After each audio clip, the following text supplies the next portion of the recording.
Is the Space Marine 1 remaster fun?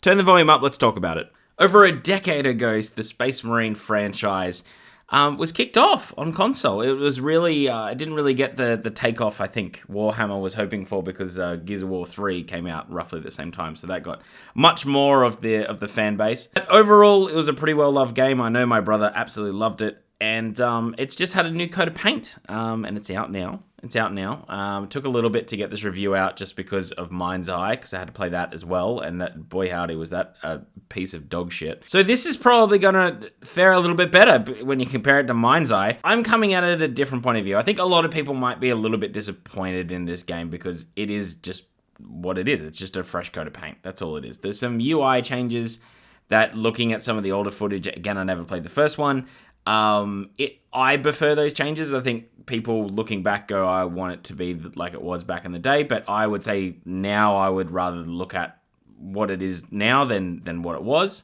The gameplay and story, it's extremely linear. It's very much a game of its time. Back then, they were very linear campaigns. I'm thinking like the old Lord of the Rings games, these sort of games, even Gears of War. They're all very linear. But there's enough to keep you interested in the story. The characters pop in, you get somewhat invested in them, but then they kind of go away. They don't overstay their welcome. I'm not having to deal with a bunch of lore, because Warhammer can be just crazy when it comes to lore. They don't really shove that down your throats, which I really liked. And I know I'm kind of reviewing a story that's, 15 years old now, but, I'm just going through what I played. The gameplay mechanics are pretty simple. There's no parry like in the second Space Marine, and I feel like a lot of games have gone down that route. I found that a little bit refreshing, if I'm to be honest. I'm kind of sick of that. You need that perfect parry time to do things. To get health back, you just stun someone, you execute them, but then you get hit while that happens. So you just need to time these things well to get your health back. You're not searching for health packs around the map, which again I found very refreshing, because back then that was a real trope. I think they were just getting out of that trope in gaming back then. But yeah, overall, it's just a good coat of paint on a game. I couldn't get any multiplayer to go in this game at all, so I cannot review that. I tried 2 different nights. I'm in Australia. We don't really have the biggest population in the world, and there wasn't much advertising of this game coming out, so I think we're going to struggle there. There is like a horde mode. I got to play that in a private lobby, so it was just me. I might try get a game with my brother with that, just to see how that all plays. But looking at some footage online, it seems fun, but seems, just like your standard siege mode that you get in a lot of different games. So what are my thoughts? Well, my thoughts are that if you I think they had an anniversary edition of this game. If you have that, I wouldn't really buy this. I think it's $40. For me, I have never played this game before. So for me, diving in and having a red hot go at it for Game Pass, which I already have, I rate it very highly. I think if you have never played this game, it's worth it. Like it's actually worth it to play. It's just fun. You switch your brain off a little bit. You hack and slash orcs. The second game had the arachnid guys, tyroids or something on those lines. I much prefer killing orcs. Orcs are just fun to kill. It doesn't matter what game it is. Orcs are just fun to kill. They've got their voice lines that are kind of fun. They fight each other in the distance. They do real orc things that I just wasn't expecting to see in the game. So I found it to be quite fun. Like, I actually thoroughly enjoyed it. But I know that some people, if you've played this game before, if you go back to the old editions, if you've got it working on your PC, if you can load it onto your Xbox, I don't think you really need to buy it, which is a shame. Like, I don't think it's kind of a weird balance of, usually when these come out, people are just trying to buy this to get the nostalgia hit.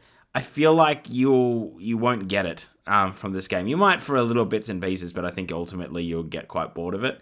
But if you did miss it back in the day and you're playing other games and you want to have the option to play it, or you may have been too young when it came out and you've come of age, because that was quite a while ago, and you played Space Marine 2 and you really enjoyed it, I recommend this game. I really do. It's fun. The coat of paint seems quite good. It didn't seem like it wasn't modern or anything.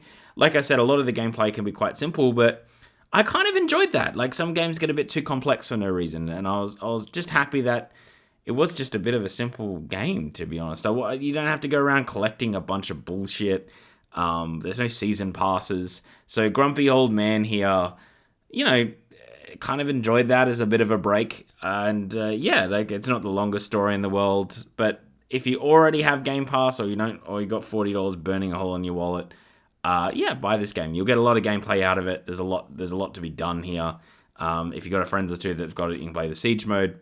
So ultimately, yeah, I think that's where this review is going to go here. If you got that anniversary edition, or you can play one of the older games, I'll just play it. If you look side by side, there is a bit of a difference, but if you just go to it and play it, you're not going to notice a huge difference.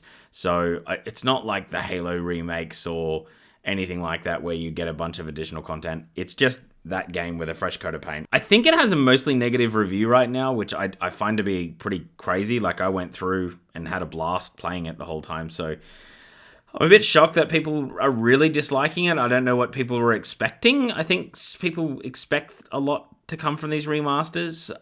Again, like, I just think that if you've especially played it recently or in the last few years, you're not going to get that nostalgia hit of when you were eating Pizza Hut and Doritos in a basement, like you can with some other games. This one, you won't shut your brain off that way. It won't inject into your veins. But I had a blast playing it. But again, I didn't play the first one. So I think that's going to be my recommendation here. If you didn't play the first one, pick this up and play it. If you did, user be warned. User be warned. Yeah, just be ready to do what you did last time with slightly better graphics. And yeah, that's the review.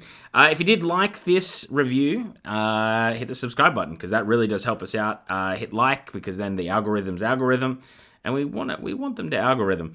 Comment down below. Are you going to pick up this game? Are you interested in the game? Have you played the game? Did you like when it first came out? And what are your just thoughts on the remaster?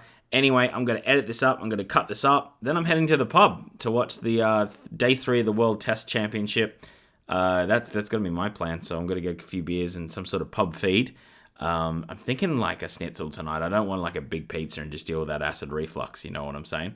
But yeah, that's me. I'm out of here. Bye.